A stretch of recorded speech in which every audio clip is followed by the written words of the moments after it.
Welcome. Today we're going to get into creating out a magazine cover. And it's important to understand the anatomy of a magazine cover and how it's broken down. How a lot of different brands will create something unique customized for them. How we can make it stand out, as well as making sure that we're incorporating elements to grab your attention as the audience member. To begin with, we have this image of wrapping light around a subject. We have this dancer going across. This would be considered the main image for our magazine cover. It's an attention grabber. It's meant to draw in the viewer, so to captivate them, to want them to buy the magazine. With this image, we're going to get into modifying out the area around it to enhance the overall design. So, getting into customizing a magazine, we have to create a brand. And for this brand, we're going to make this a graphic design related magazine. We're going to call it GD.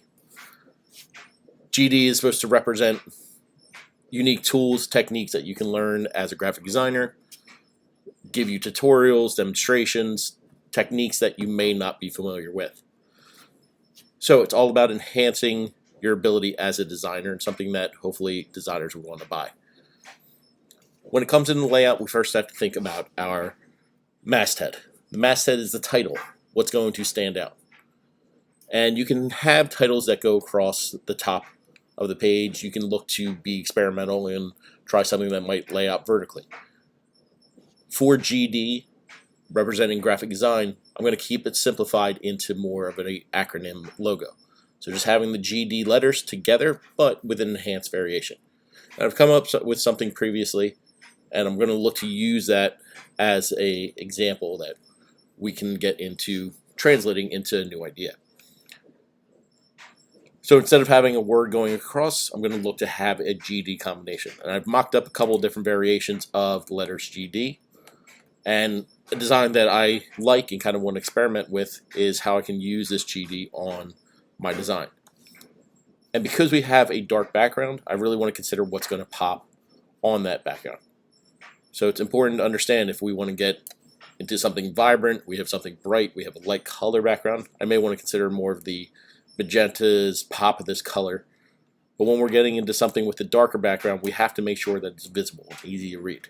So we are going to go with this whiter, light blue variation that has a kind of silver gradient to really keep it from being flat, but still stand out on its own. So with this, I can get into bringing from Adobe Illustrator. I'm going to keep it as a smart object, so I can click and drag this and bring it onto my Photoshop design. I can scale it up as I want, and I'm likely going to be taking a look at the space around the main subject. I don't want to take away from the main subject, but I want to kind of work them together so that it becomes one unified piece. And I don't want to necessarily cover up everything itself, but I'm just going to look to make it large enough that it's going to stand out on its own. So for myself, the best placement, if I'm looking at a magazine, is placing this GD towards the top right side with this open space. So I can hit enter to place it. But now I want to think about how I'm going to possibly wrap this icon, this masthead, into the actual cover. So I may want to incorporate bringing the subject's head back into the thing over top of the G, or adding a drop shadow so it stands out a little bit more. Or simply adding a drop shadow so this GD stands out from the background a little bit more. So over my layers panel, I'm going to rename this layer out and go down to my FX to add in a drop shadow. Or I can double click right on the layer itself and it'll bring up my layer styles, in which I can get into customizing. So I'm going to look to add a drop shadow, and with this drop shadow, we can see it sitting subtly underneath the subject, or over top of the subject. And we can adjust the opacity if I want it a little bit more visible, covering up the area. But I want something a little bit more subtle, just so it's popping off the background. And I can always adjust the spacing, have it further out or a little bit sharper. But with this drop shadow, now I want to think about how I can customize and maybe separate it with the subject over top. So I'm going to go over to my background image. This image was created for a previous assignment, but I'm just looking to reuse it as a creative design that's going to grab the viewer's attention. Over on the left side navigation, I'm going to click on the quick selection tool to select and drag over top of the head of the subject. And I have enough that I'm taking out the area that I see over top of the G. With this area selected, I'm going to go back over to my GD layer, and I'm going to add a layer mask. When I add the layer mask, it is going to cut over top of the area. I can always hit Command or Control I to invert the selection, and we see how the hood is now covering up part of the GD. Or if I do select out this area, make sure to invert it. Then I can add a layer mask, and we get that area now cutting out over top of the area of the GD.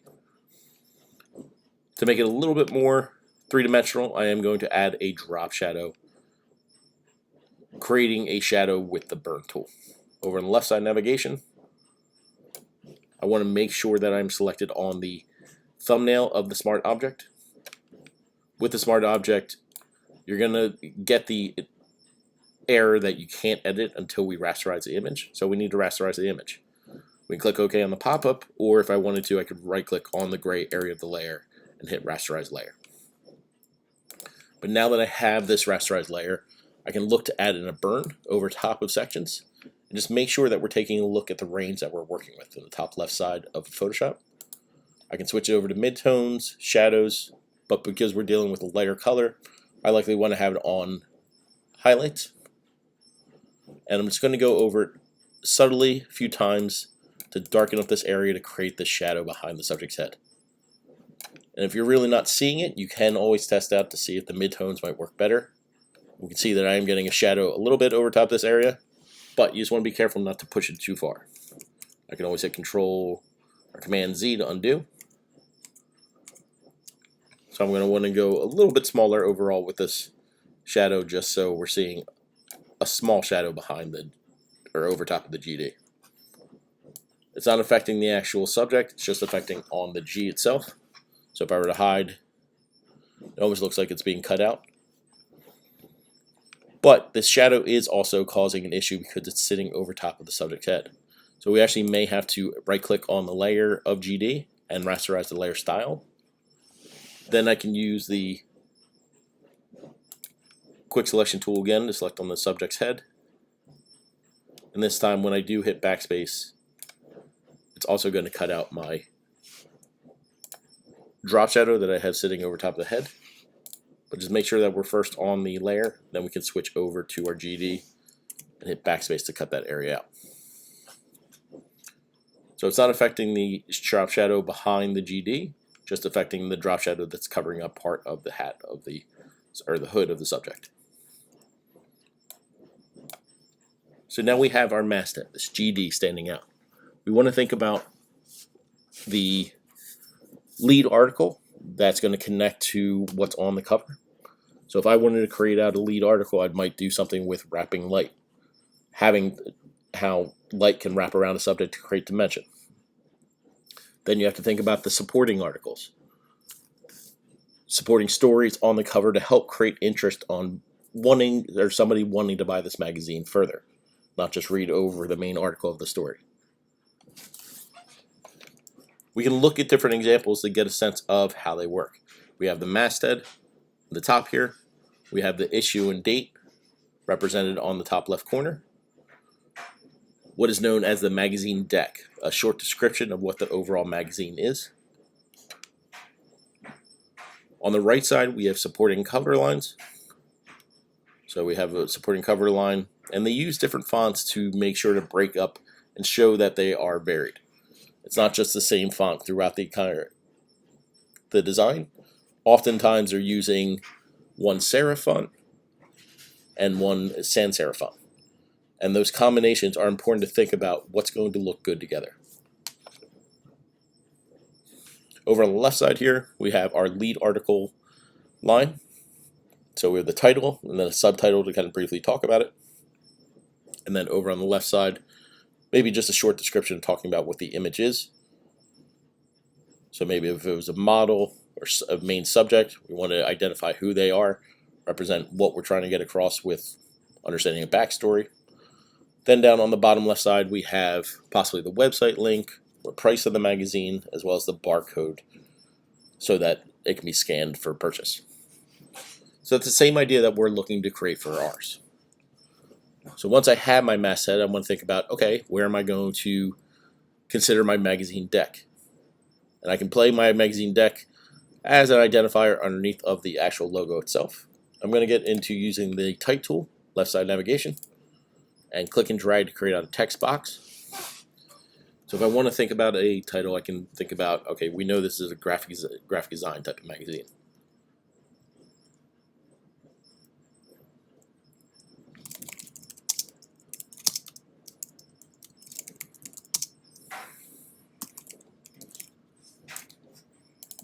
If I want to rebrand it or change this so we're not just limiting ourselves to graphic design, we can always expand it or consider what elements we can also cover. So maybe I want to say graphic design and media magazine, or design and media magazine. So we're not limiting ourselves to one field, but opening it up to different options. When it comes into the size and the placement of the text, we have to think about, okay, what are those sans serifs or serif fonts that I could consider using? For myself, I know what works and what may not work well together. For a standard font that I'm going to start out with is Montserrat. With Montserrat, it is a sans serif font that is very broad in giving you options to use, but it is very easy to read, easy to identify, and keeps the information very coherent in when you're reading through a design.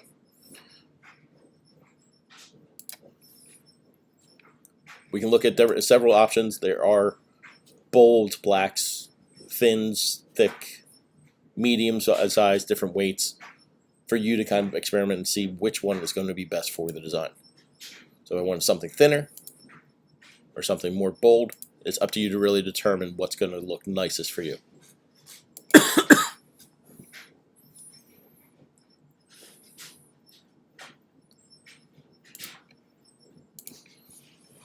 But for the font size and making sure that it's visible, I don't need to have it so large, so I'm going to use the properties panel over on the right side to reduce the size. I can click and drag on the capital T icon on the left side to reduce the size of that font. And if I am looking to make sure that this stands out, I could add a drop shadow in the FX drop shadow at the bottom, just to make sure that it is standing out a little bit better. Just be sure not to separate the size or the distance too far, or else they're not going to really connect or stand out. So I'm going to reduce the size down, just so I'm getting that shadow sitting right behind the text.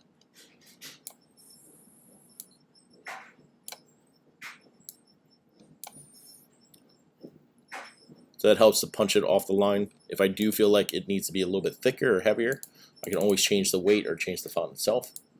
So maybe I want to try what a bold looks like, see how it looks.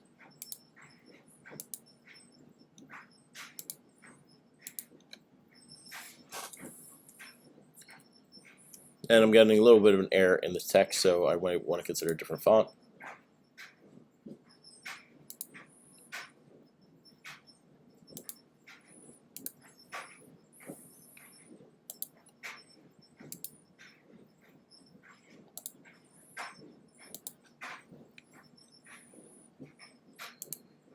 Photoshop also has its own ability to use weights or different weights in the font. So if I'm not necessarily fond of how it's being perceived, again, I can consider another font itself. So if I wanted to try Avenir,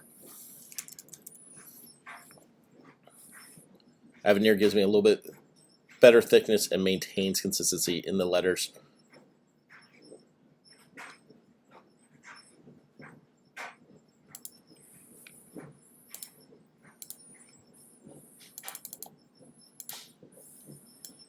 If I want to try to create a little bit more interest, maybe I don't use just the same font throughout, but maybe I throw in a oblique or italic variation on a certain word, where I can change the color of a word so that it's connecting more to parts of the design.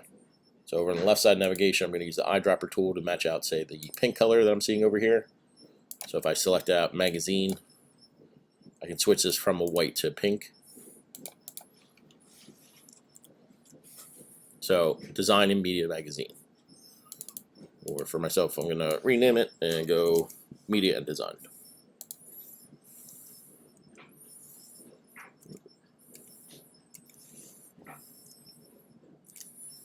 I'll give it media and design. And I also might want to make the ampersand, the and a little bit different, just so it is creating a little bit of interest throughout as well. So once I have this, now I can consider start playing with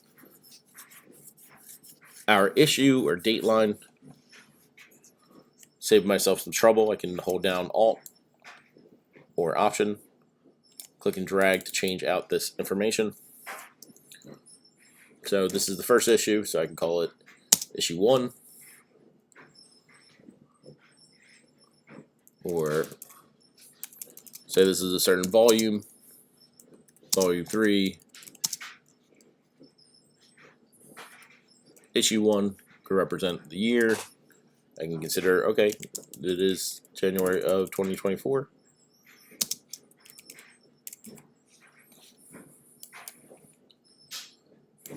But again, I can experiment with what fonts work.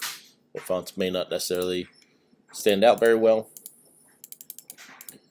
And if I want to manipulate type, I also have to consider, do I want to modify the leading? The leading is the space between lines. So I can open up more space so they're not so close together. Or if I want to add space in between letters themselves, I can adjust on the tracking. It's a little bit easier to control the tracking overall. This VA over on the right side navigation. The one over on the left side with the kerning is very restrictive because you have to be on specific letters when you're getting into manipulation. But again, I can pull out colors from other options just so I can create some variation. So we have volume 3, issue 1, getting a separation between the two even though they're close. Or if I want to consider more spacing, I can add in more spacing to give separation. But you have to consider what's going to look best for your design. Now I want to think about my lead article title. With my lead article, I could use the Avenir font, or I can play with maybe using a serif font, so I'm breaking up the design. So we'll maybe consider calling this Wrapping Light. And maybe as a subtitle, I can say creating dimension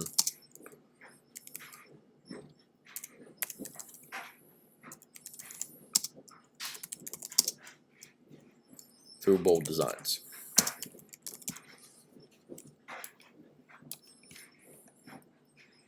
So to break this, make it a little bit more unique, I might again separate out the color so it's not just always a pink color.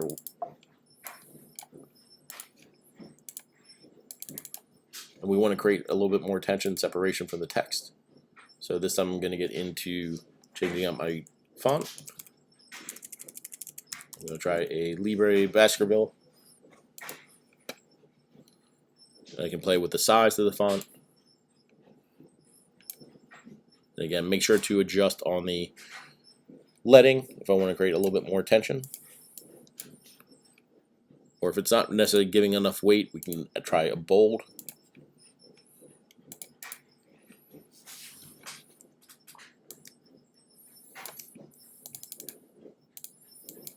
And because we do have a little bit simplified variation with the Wrapping Light, I may want to consider doing a Avenir with a oblique on it.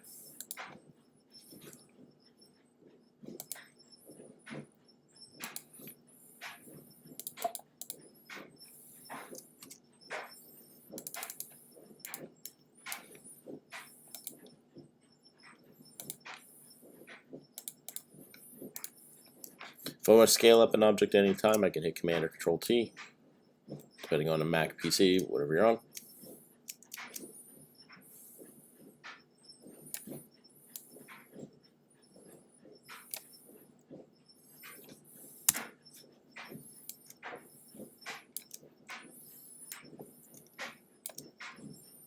To make sure to think about the placement. How is it going to sit? We want to make sure I'm having a big enough headline so it's drawing attention. We know what the main subject is.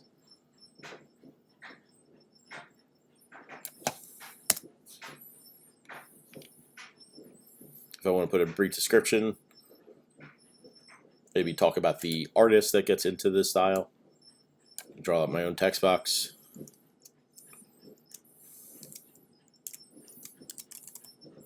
Maybe it's a work of art, so I can call it Light Dance by artist name.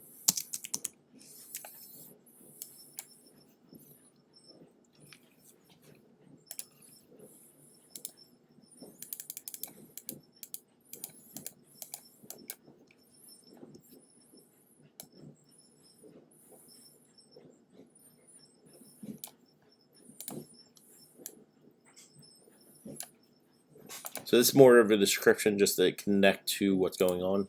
If I feel like it's too big, I can always scale it down. But it's just meant to be a descriptor, so we're giving attention to the person that deserves the work, that put in the work and put in the time. Now I can consider my other titles, other elements that are going to really connect to the overall design. And maybe just to create a little bit of difference from the other titles, I can consider using a different color. And we have another color that we can consider using from our other streaks of light.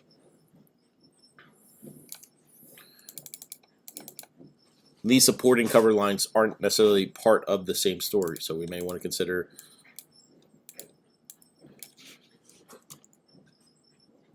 other features that we may have. So tutorials and demonstrations.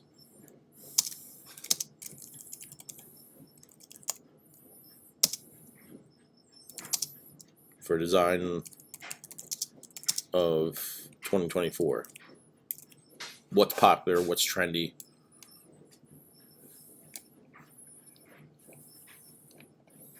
And create, again, more interest, draw attention on certain words, if I want to scale up certain words.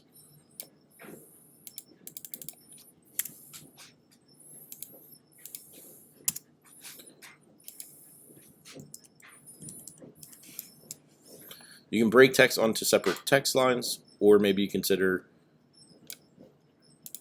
selecting out the whole thing and playing with the spacing, the leading itself, and figuring out what's going to fit best to your style, to your design. When it comes to having this text, you may want to consider right justification, just so we're kind of aligning things over on the right, because we have the edge of the magazine. So I can switch the alignment on the top navigation or on the right side navigation down in the paragraph section of properties.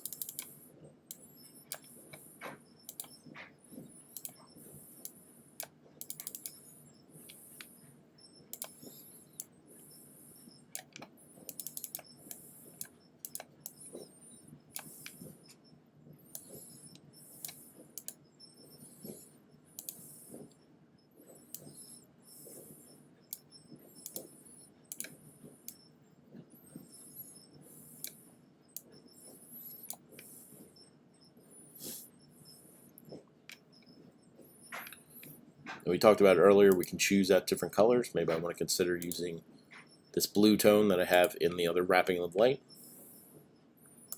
So I'll highlight over 2024. Switch it out so I'm getting that pop of blue.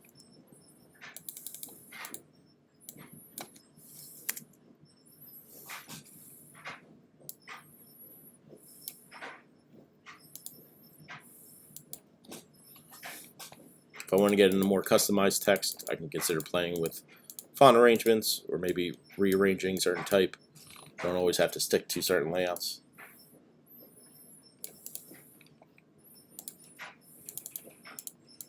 But maybe I tie in my Libre Baskerville just so we're getting more attention.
So we can see just adding in these layers of different text is just really helping to build the overall look and feel of your cover.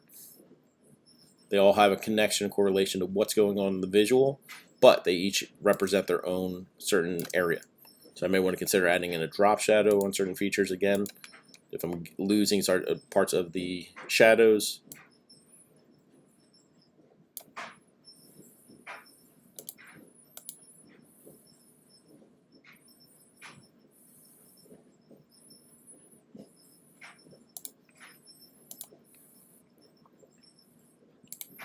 if I want to copy layer styles over to other options, I can right click on the gray area, copy layer style, and I'm going to paste this onto the other one, just so we add a drop shadow and this is standing out on its own as well.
And you can play with a different arrangement of these types.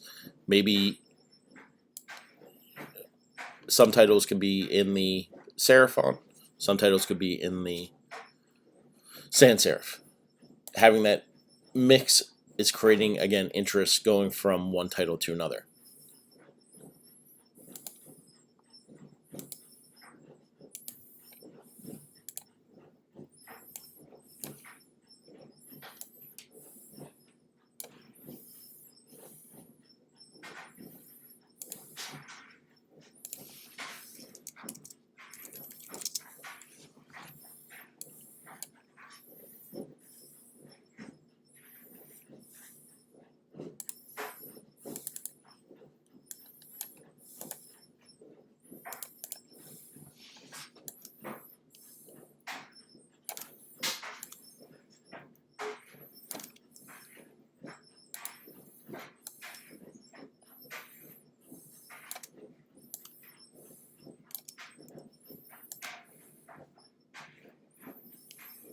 As I'm looking at these supporting titles, I am seeing that there is a spacing issue.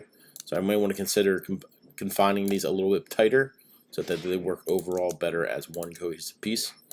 So I mean, that just might mean sliding things down so that they're a little bit further away.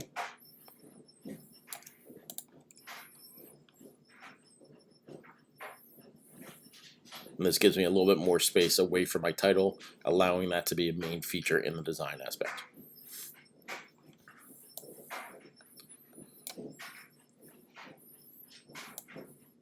So the last step I can consider is adding in a web link or price barcode just to give the overall initial design. So I go over left side navigation,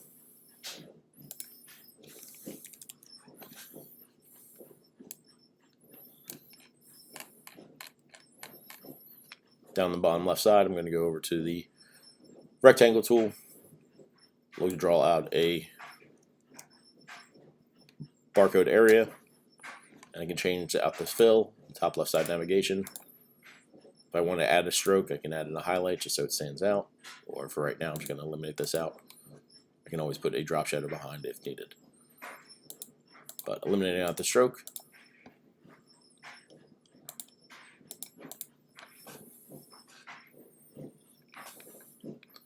with the barcode, obviously it's just a bunch of lines that have a certain correlation or connection to a price, but we can just mock it up using a couple of different examples, I can use the rectangle tool again,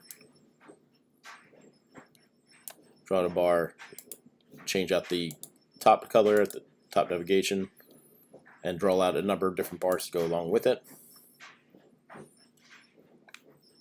I could also take the same bar, hold down Alt or Option, click and drag to create a different variation. I can scale this down, Control T, make thinner variations or shrink it down so it's not the same height all the time. So from this one, I can again hold down Alt, click and drag, and we can keep repeating the same idea so we're getting different sizes.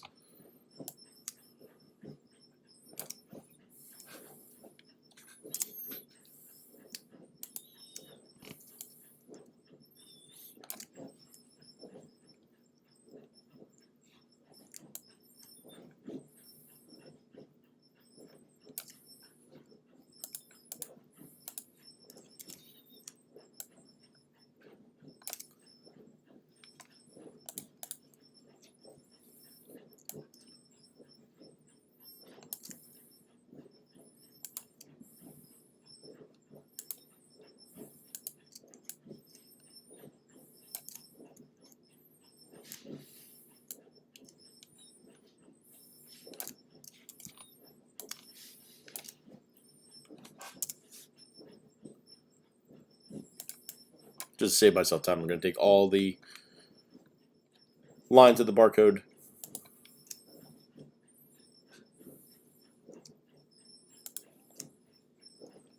then I can hold down Alt, click and drag it over, and it did get the text box from the top.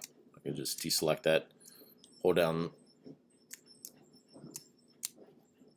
Shift, click on that, and now it's deselected. Then again, hold down Alt, you can drag this over.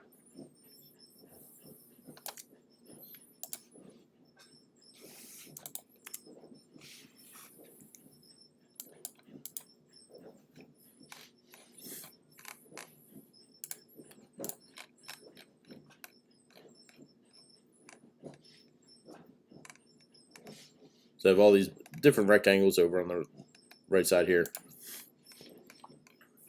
If I look at my layers panel, I'm going to look to select them out over in the layers panel. I can hold down Shift and hold down Control if I Control or Command depending on what you're on Mac or PC. But I can look to again bring these over. So I have duplicates, and then I'm just going to flip this, edit, transform, and flip horizontal, just so I'm getting that ending bar as well.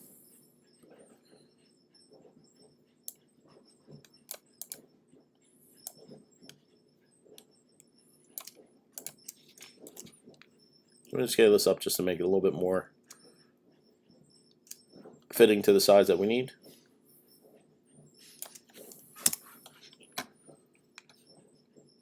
I can mock up just putting in a number at the bottom part.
I don't know what magazines go for today, but let's throw in a price at the top.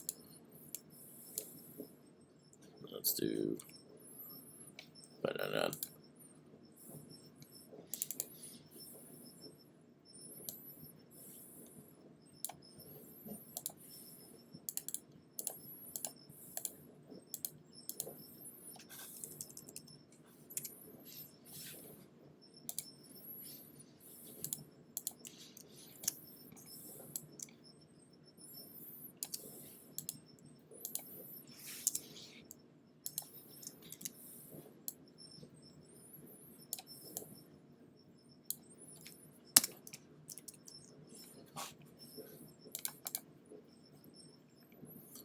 And there you have it. I've created out a cover for GD Magazine, a Design and Media magazine. I hope this helps and hope you can experiment and create something of your own. Have a great day.